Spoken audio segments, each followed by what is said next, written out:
You ask Tiger to solve. This deals with linear equations with one unknown. The final result is x equals 215.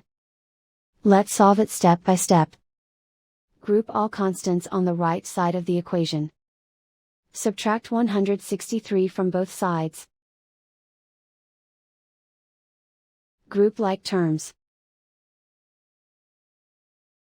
Simplify the arithmetic.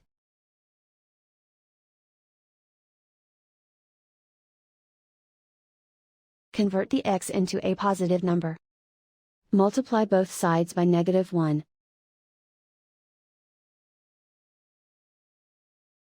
Remove the ones.